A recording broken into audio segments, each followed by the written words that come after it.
Well, hello, everybody. Thank you for joining this edition of You Better Me, where through interviewing wise and interesting people, we educate, inspire, and uplift those of you out there who are seeking self-actualization. Those of you who are seeking to try to become better, your best self, or maybe just make some changes in your lives in all things possible, whether it be spiritual, relationships, personal, in or out, or whatever you're doing in your life.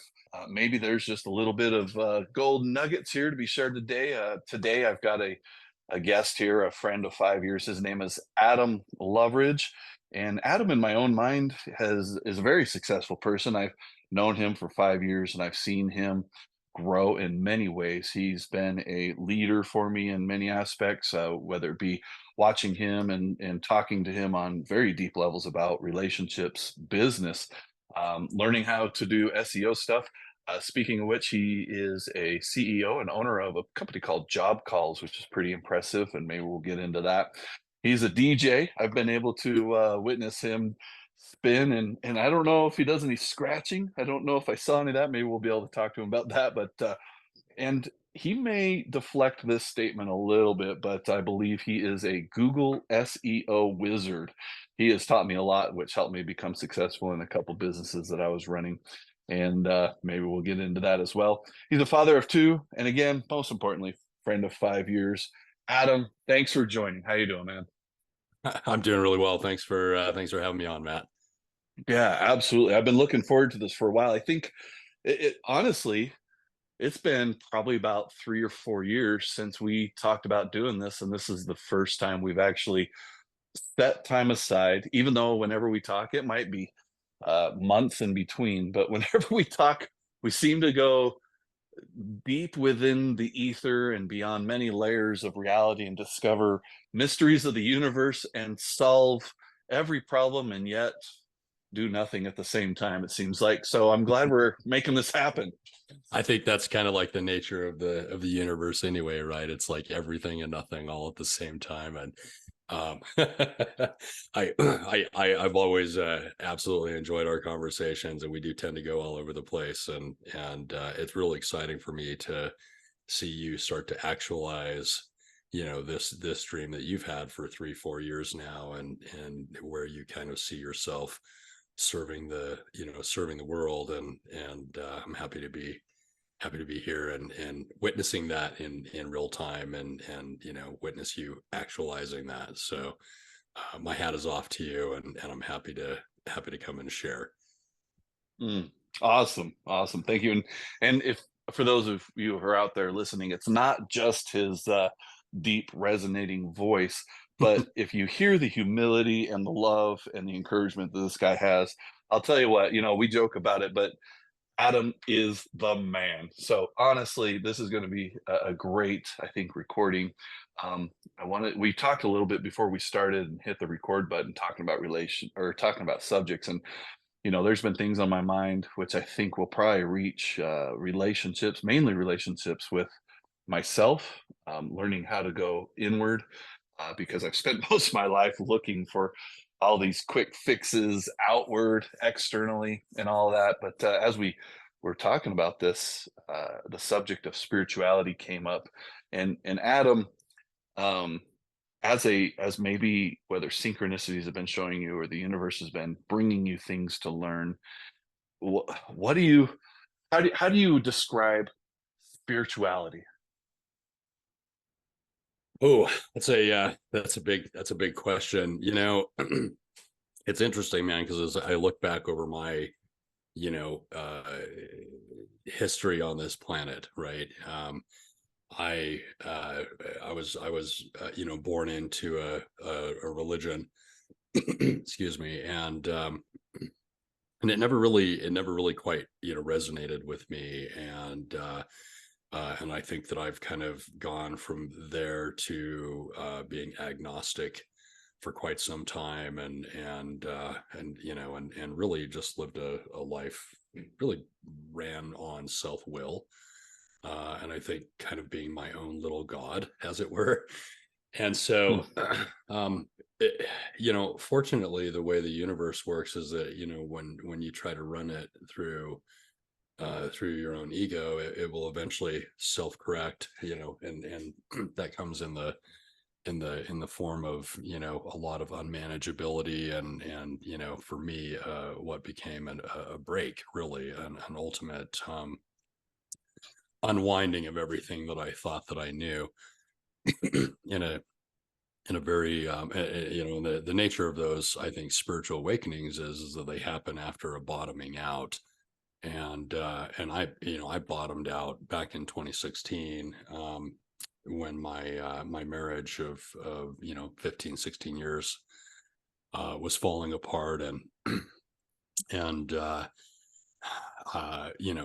had a spiritual awakening at that time. And since then, as I've been really, kind of asking questions around, like, what is God in my life, right? Or what is spirituality, and what does that look like? I've been on a path of trying to really figure that out, and exploration, really. And part of that path has been through 12 step, and I'm been involved in a few different 12 step fellowships. And if you're not familiar with the 12 step, there's this whole broad universe of groups that meet up, weekly in most cases around the world, and they're all based on the premise of the 12 steps of Alcoholics Anonymous.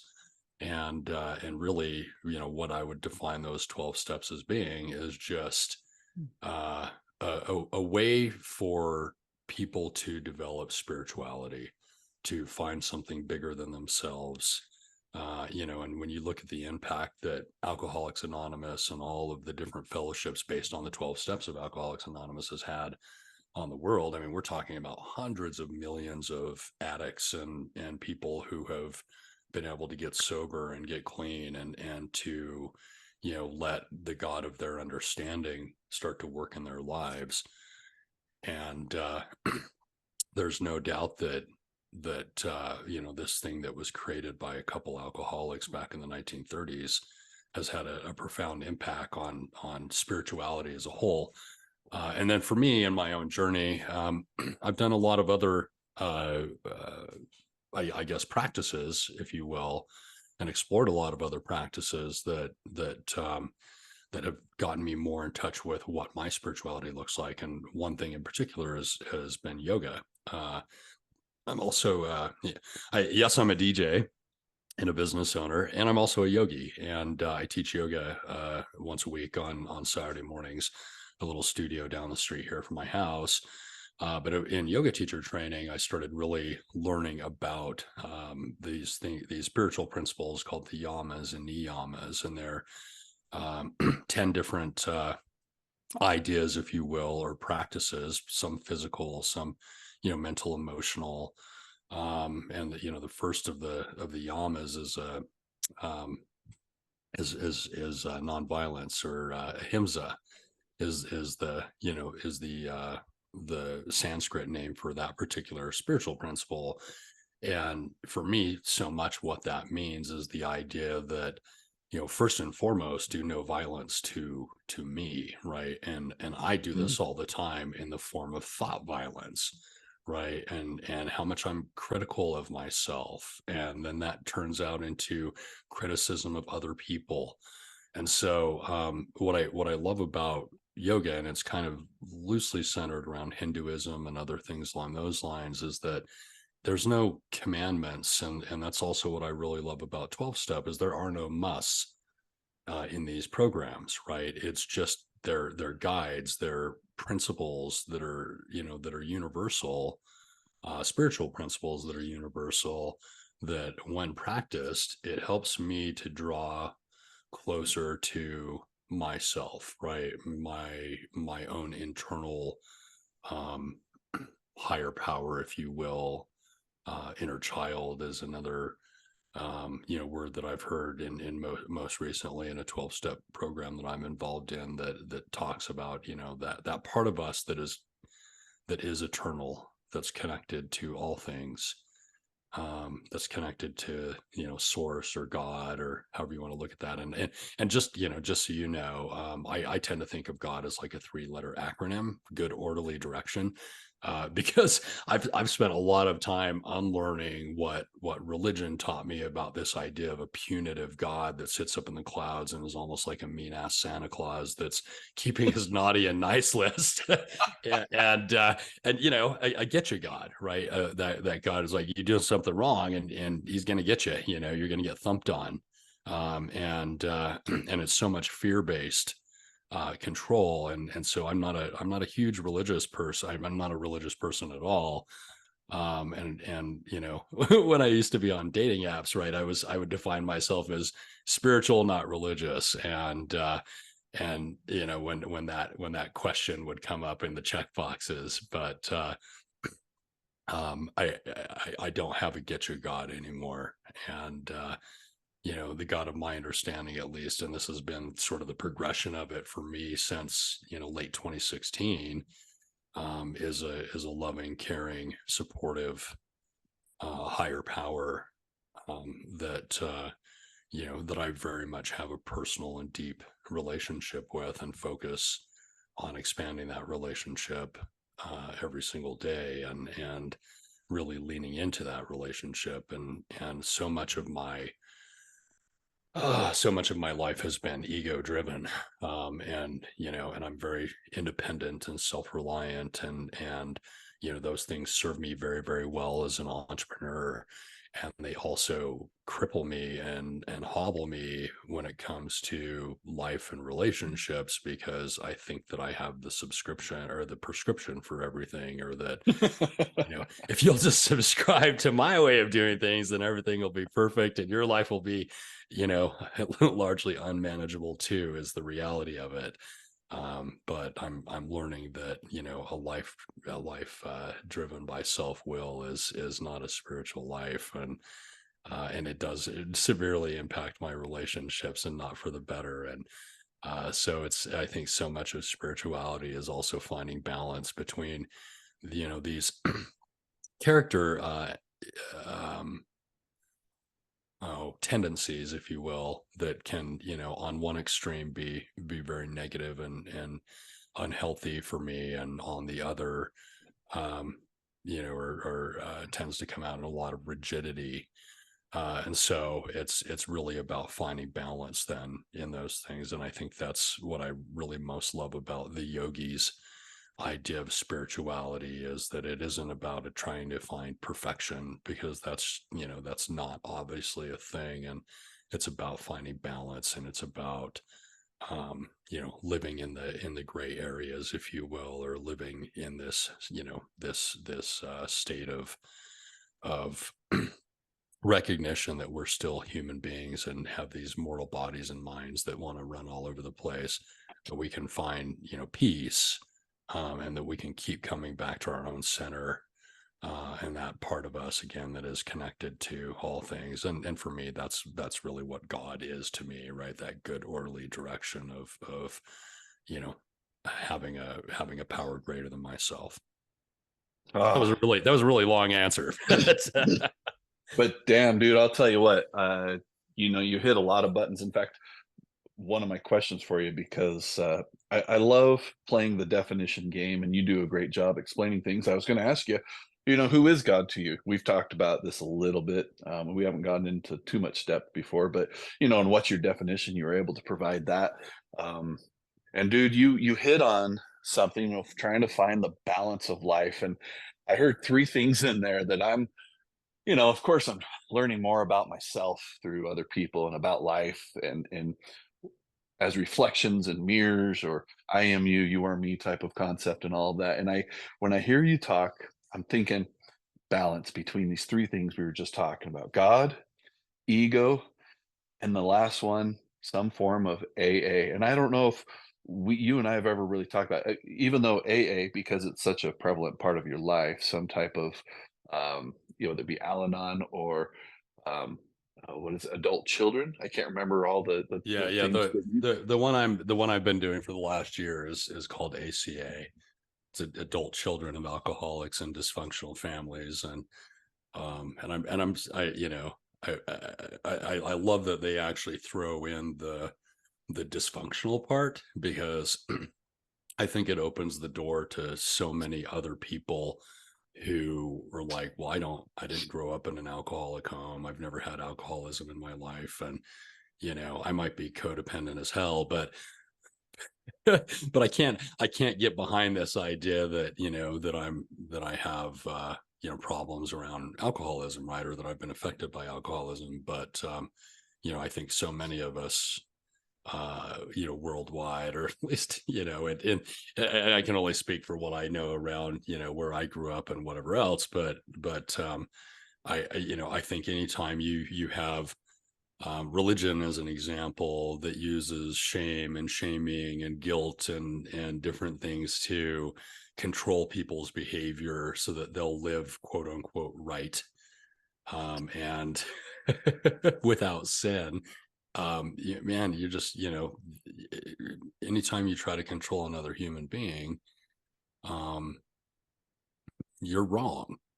You know, like you don't have a prescription on somebody else's life. And Al-Anon was the other 12-step fellowship that I spent, and continue to attend, and who spent, you know, the last 6+ years in.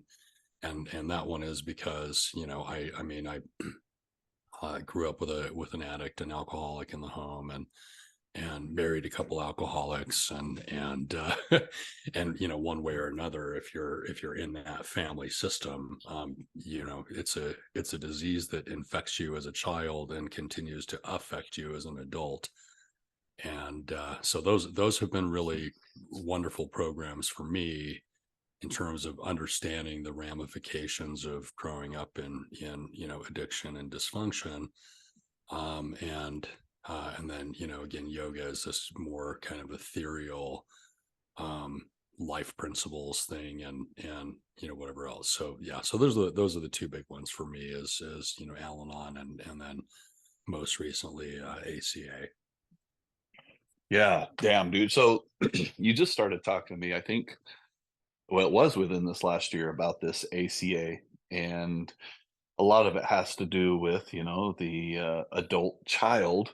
And that was clicking to me because it was only within this last year that I discovered my traumas through understanding my triggers and what caused those triggers, and how I've been, you know, playing the role as this scared child that something was going to happen to me again. And when that scared child would come out, it would manifest in tantrums of getting loud and angry and trying to control the situation, so I felt like I was heard and control. And I have put a lot of this together with these things that you said with ACA and whatnot. And you know, I don't know if I don't know if I've ever told you this, but you and I, we end up talking about healing and health and codependency and dysfunction and toxicity and narcissism and all these things that have crippled at least me in my relationships, because I've been the well, it's funny, I'm going to throw this in here. You said something that really struck me.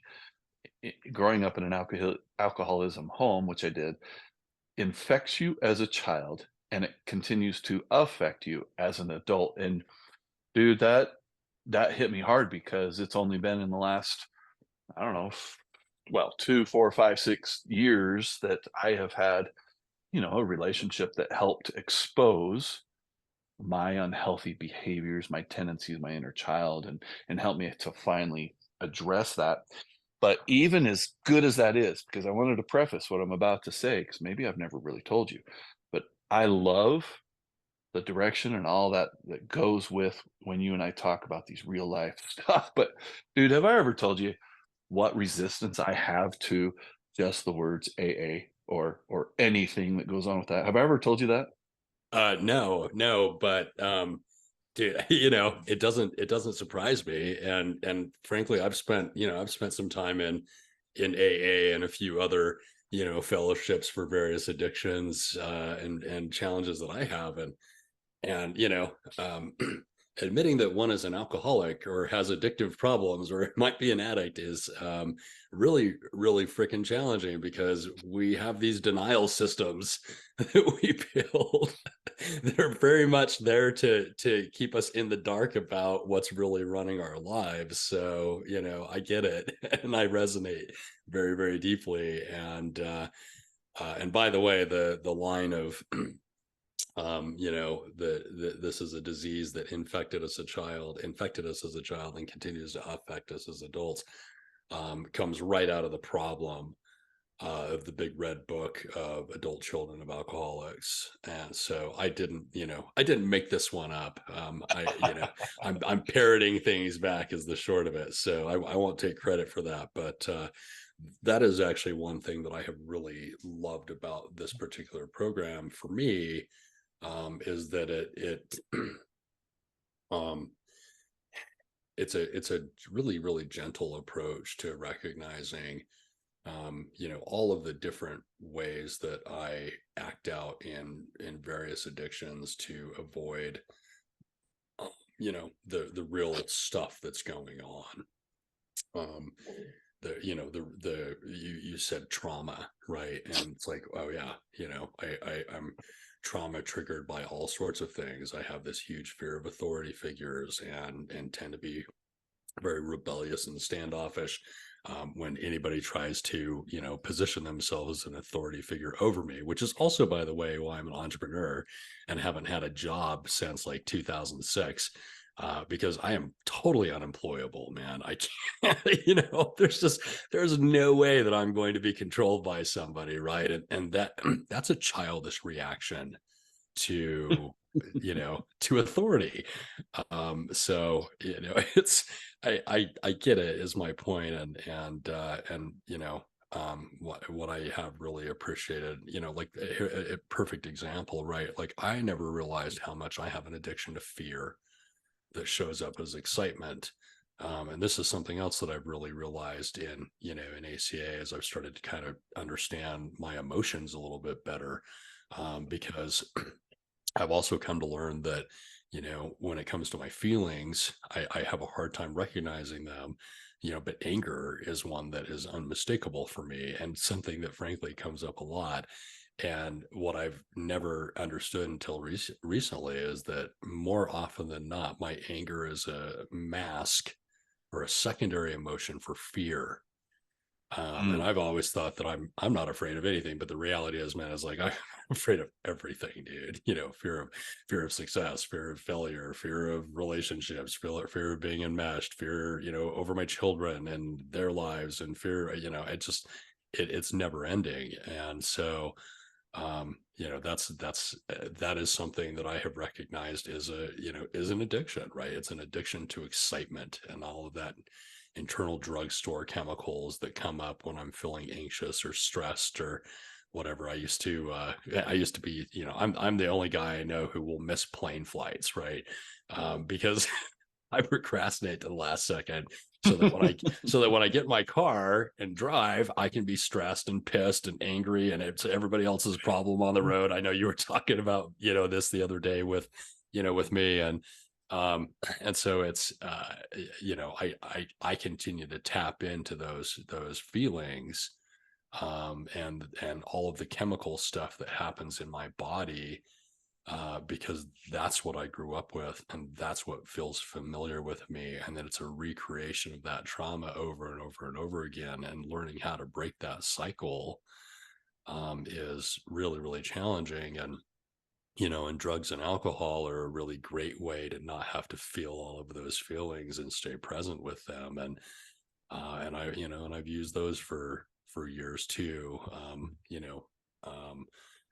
with varying levels of being able to quit, and truly stay sober. Um, and and uh, and it really wasn't until I found a supportive environment that helped me to start seeing that it's like, oh yeah, it's not just a substance that I might have a problem with, right? It's all the different ways that I don't want to have to feel my feelings, and all the different ways I don't want to take responsibility for myself, and all the different ways that I've stuffed my emotions, because there's so much pain of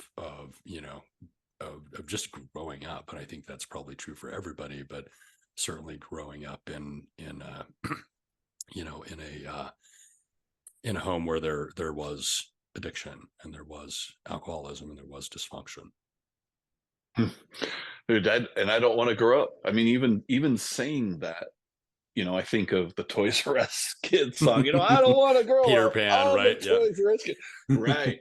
But there's now that I've healed a lot of these traumas, and I would love to say I've healed the traumas, but it seems as if the more that I think I do, the more that I learn that there's left to do. And with that being said, I don't we may have another 15 minutes or so, and I wanted to get into kind of the how. And it's been a blessing and a curse at the same time of my brain's existence. Anytime anybody says anything that resonates with me, whether it be my own inner thought, someone on some YouTube reel, or talking with you, I hear a direction and a solution because the problem is apparent. And my first thoughts are how? Like, how do we do this? And Hmm. so, and I know I've never really told you, but I've had this inner resistance to AA or any type of 12 step or anything like that. And of course, that's my own denial system, whatever. I have fought my own addictions, which I'm now learning. Like, I have more addictions than I have habits, I believe. And that may not be true, but that's what it feels like. Because whether it be an addiction to food, sex, drugs, rock and roll, social media, even just some days I have so much to do on my plate. I can't wait just to go to work just so I can build something and then come home and then try to find ways to go distract myself with social presence or start it all over again. So with recognizing our own addictions, I see two options here. One, it sounds like, and I know there's a lot of people out there who say there's great benefit to joining a support group like some type of Al-Anon, AA, some type of 12-step program. And this ACA sounds awesome. If somebody were just at that point, which, it takes a rare breed to say, okay, I'm ready to take the next step. What should I do? How easy is it just to say, all right, I'm going to go check this out? What do people need to do? Well, that's a really good question. For me, 12 step has been a really good, um, has been a really, it's been a wonderful thing. And I think back to, October of 2019, I was, at this place where I was really, really tired of drinking. And, I'd been doing at this point Al-Anon for several years. I had kind of dipped my toe in a few other 12-step fellowships as well. Um, but I did all the bargaining and did all of these different things, right? It's like, okay, well, I'm gonna switch from whiskey to beer, right? Or never drink after this time, like almost like the Gremlins, right? Don't feed them after midnight. I won't drink after 9 p.m., right? Or whatever it was. And I kept consistently getting met with the reality that um I couldn't do it on my own. And I think for me, that's like the first, and that's what I have to kind of keep remembering, is that more than anything else, and especially that's true for me, because I am so self-reliant, and I learned how to do that in my family of origin, and I learned how that nobody else is going to meet my needs for me. It needs to be my responsibility. And so the idea of asking for help is something that's so difficult for me. And you talk about resistance. I'm in a relationship now, and I've noticed how much, like, I have this huge resistance to help. I don't want to be offered help. I don't want to ask for help. I don't want to receive help. It just, it's really crazy to me, actually. And I will sometimes violently and angrily resist help. But when I think about that first time that I finally, got serious about getting sober from alcohol, and what I had to do there, it was like, I woke up, and it was a Sunday morning, October 27th. I had been, trying to stop drinking or curtail that back, and just ran into all this unmanageability about it. And I was hungover and just like, oh, here we are again. And I finally just decided to go crawl my ass into an Alcoholics Anonymous meeting. And and what I love about AA, is that the only requirement for membership in Alcoholics Anonymous is a desire to stop drinking. And I'll be real about it. Like, I don't know that I've ever gone into an AA meeting and said, hi, I'm Adam and I'm an alcoholic. And because I have a hard time subscribing to that idea, and I don't want to sugarcoat it. It's like, well, I suffer from, this and that. And, and so, but what I do know though is it doesn't matter. And in my case in particular, I was able to get sober for a long time, and only because I was willing to ask for help, and I was willing to let other people into my life, and frankly, we talk about God and all these other things. I mean, that's how God shows up in my life, right? It's through you. Having calling me on a Sunday and having a conversation. It's through other people that I know in recovery, other men and women in my life who, even just sharing about their life, something will resonate with me, right? And so I think for me, if I had to drill it down to like one thing that, the where to start, right? It's like I have to get willing to ask for help, and have to get willing to receive help. And what that looks like for me is 12 step, but it's not just that. um but that's my pattern is, though, is that I have to let my life get so unmanageable that I'm finally like, okay, I can't do it on my own anymore. Freaking realize it. I know where I'm at, and then I'll finally ask for help. And so, what I'm asking for help now from, when it comes to my higher power, is not having to, you know be so self-reliant and think that I have all of the answers for so long, that I can maybe just find a little bit more humility and go, okay, I'm going to ask for help sooner, and actually let it, let and actually receive that. And so that would be my response to that anyway. Damn it, dude. Listen, there's a voice inside of me that honestly doesn't want me to expose the voice, but it's saying, hey, Matt, are you listening? Matt, are you listening? You know what you should do? Hey, Matt. And I gotta tell you, like, there's a part of me that's just trying to, like, shut up, dude, shut up. I Because hear, I feel you, oh, brother. I feel you. oh my hell. Um, so okay, so when we usually talk, eh, we were usually catching up because it's generally months since we've talked, and we did Mhm. get caught up, last Sunday. And as I'm thinking about this, when I get caught up, and I think probably when you do as well with other friends and people, we tend to kind of go down the checklist. Well, how's everything going? Whether it be, how are you doing? What have you been up to lately? Anything new?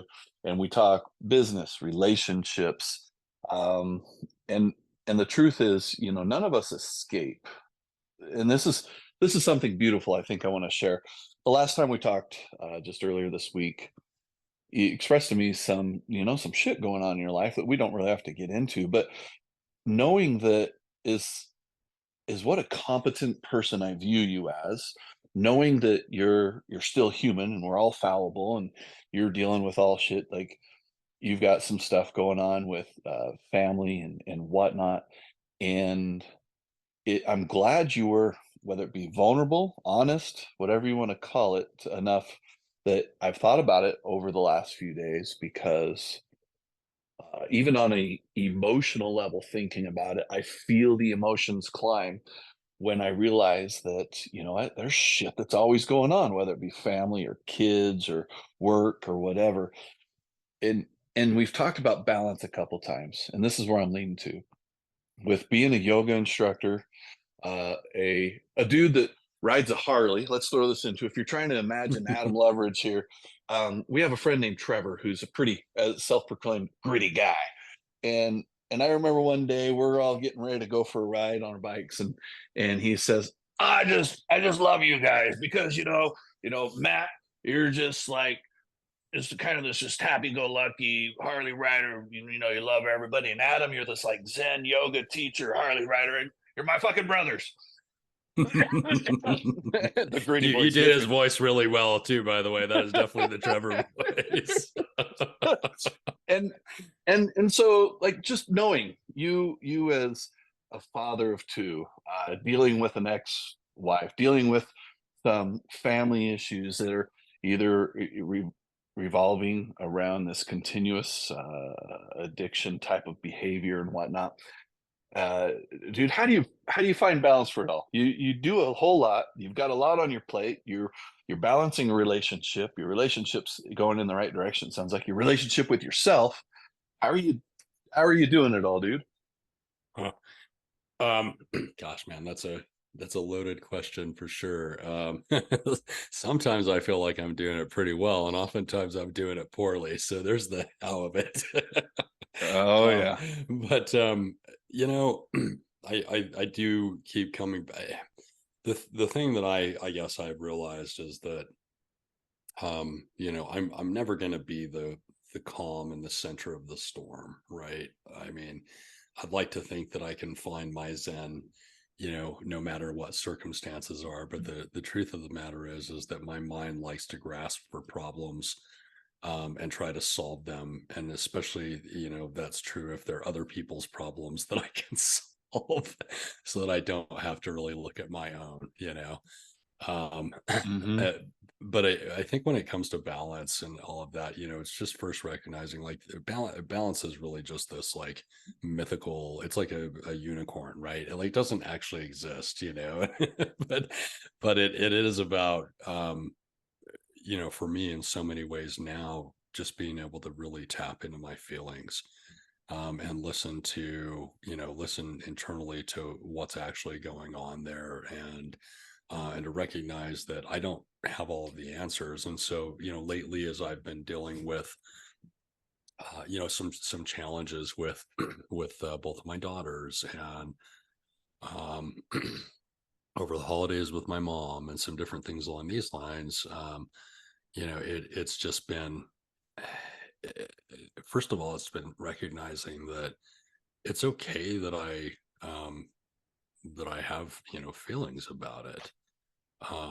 It's okay if I feel angry, and it's okay if I feel hurt, and it's okay if I feel sad, and it's okay if I feel remorseful or guilty, or any of these, ashamed, embarrassed, right? It's okay that I have feelings. In fact, it's more than okay, because growing up I was so stuffed that for me, what my a lot so much of my spiritual awakening was finally being able to feel. And I remember growing up, I'd listen to, in the church that I attended, people would get up once a month and bear their testimonies, right? And I was always so envious of people who could like cry, who could just who felt so moved by the spirit, whatever that was for them, right? Like that it would just bring them to tears, and that they would have these emotions. And I just remember feeling so much like I was just, there was not something I could do, and there was real ramifications for it too, right? Like, I'll give you something to cry about. I know that resonates with you too, right? It's Right. because my parents didn't want to feel sad about me being sad. And it's easier to control and use force and other things, so like they don't have to experience those feelings. And and so I think for me, balance is first of all just recognizing that like I'm a whole human being with emotions and childlike tendencies sometimes that come up, and I feel sad, and I feel grief, and I feel angry, and I feel hurt, and I feel betrayed, and I feel all of these different things. And that's probably the first part of it for me when it comes to balance, is just owning that and recognizing it, and not being afraid of of those or trying to chase them away, right? Because it's the chasing away of my feelings through all the different addictive ways that I want to, not feel, um, that keep me from really being able to get in touch with what's going on in my own body. And that's always my biggest indicator of what I need, right? And when I can feel those things and I do understand a little bit more about what I need, then then at that point it becomes really a question of just answering that, right? Like, what do I need? Sometimes I just need to talk to a friend. Mm. Sometimes I might call up a sponsor. Sometimes I need to go get out in nature and exercise and move my body because I know that whatever anxiety I'm feeling is going to be diminished when I go out and actually, climb around on a mountain or ski or mountain bike or sometimes I mean right now it's challenging because it's middle of winter, although it's when it's like 50s in February, I'm not sure what that's all about, but even getting out on a motorcycle is healing for me sometimes because it's just it's they call it wind therapy for a reason, right? So yeah, I think it's not about necessarily finding balance or hoping or praying that my problems just go away and that I'll have a life without challenge, because it's all the challenges in my life that force me to grow if I view them as growth opportunities. In fact, I love I've heard this, I've heard that it's the afghan, right? Another fucking growth opportunity is something that you'll What? hear What? that you'll hear people talk about in 12 step, right? But that's really how I view them, as just there. It's another fucking growth opportunity. um so That's ridiculous. so balance for me is just recognizing that, like, I can't change what's going to happen. I'm not going to have a life that is just easy, and if it was, like, I'd be so bored to tears anyway, that I'd go out and create problems for myself, right? Like, that's another thing I know about me. But it's about, first of all, feeling into my feelings and being willing to just sit with them long enough, and back to that whole idea of being willing to ask for help, and trying to better understand what my needs are, in whatever challenge it is that I'm bumping up against in that moment. And then being willing to go out and actually ask for my needs to be met. Sometimes it's just as simple as, all right, Adam, get off your butt and go to a yoga practice. Mm. You'll feel better afterwards. And sometimes it's as much as sometimes it's talking to my partner and saying, hey, I really need to express something right now, or I just need you to hold me, and tell me that I'm doing a good job. you know Right. I need affirmation in this moment. I need to be held like a child, and there's nothing wrong with that too, because my inner child, who I'm just starting to learn how to talk to and understand a little bit, has all of these needs that weren't necessarily met, and that as an adult I don't know how to meet in a healthy way. And so the longer I continue to explore me and dive into me, the more I realize, um, boy, I do have needs and I'm a needy adult, and there's nothing wrong with that. And really what life is and balance is for me is about meeting my needs and keeping me the priority and keeping the focus on myself. And so much of that is about trying to understand what I'm feeling, what my needs are in any given moment, and then actively pursuing getting my needs met.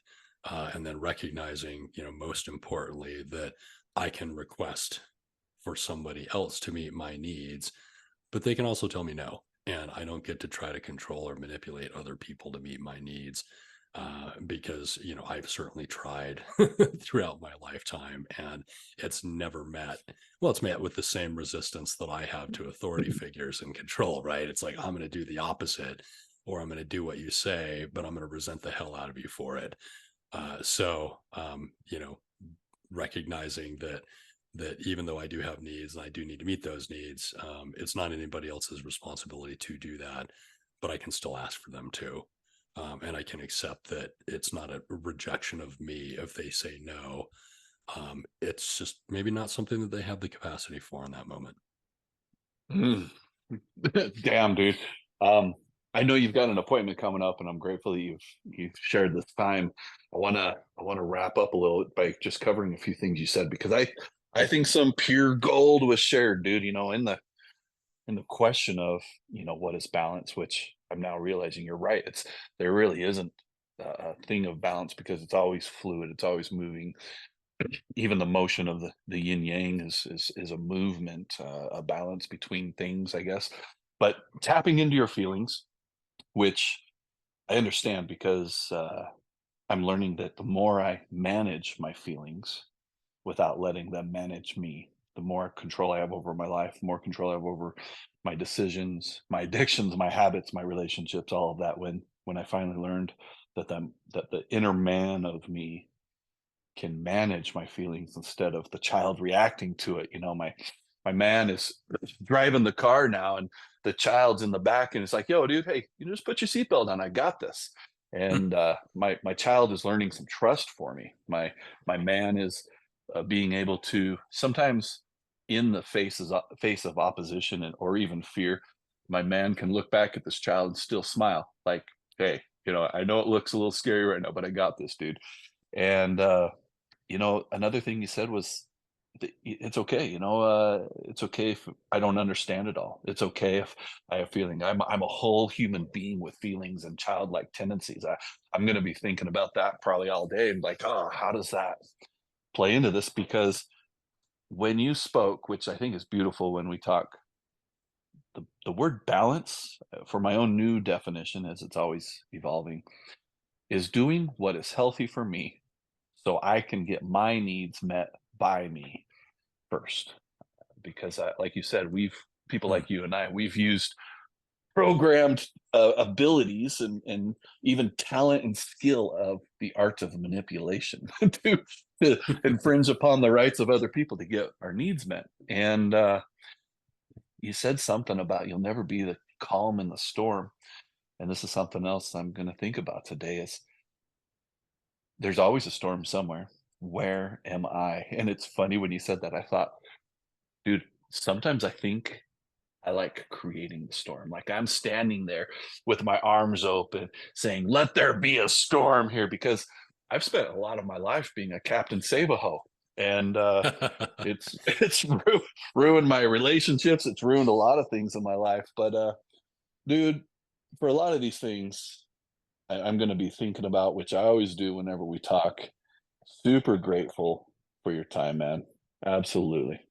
Well, thanks, man. This is just sharing and expressing for me is also very helpful and very healing, and and it's a great reminder of like, holy shit, dude, you actually do know a thing or two, and you know, so it's good to it's good for me to be able to recognize my own progress too, and also to recognize where I still have things to work on, and I think you summed all of that up very beautifully when it comes to balance. And I'm just always grateful for the opportunity to relate with you, and for the love that we share, and for the way that we don't have to manipulate one another to meet our needs for friendship and companionship and brotherhood, I would say. So I appreciate the opportunity truly, and love you very much, and I'm very grateful to be here.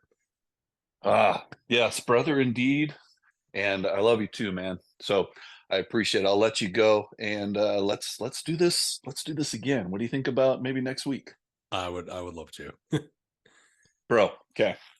All right, Adam. Thanks again, man. I love you. Love you too. Take care. You too. Bye bye. Bye.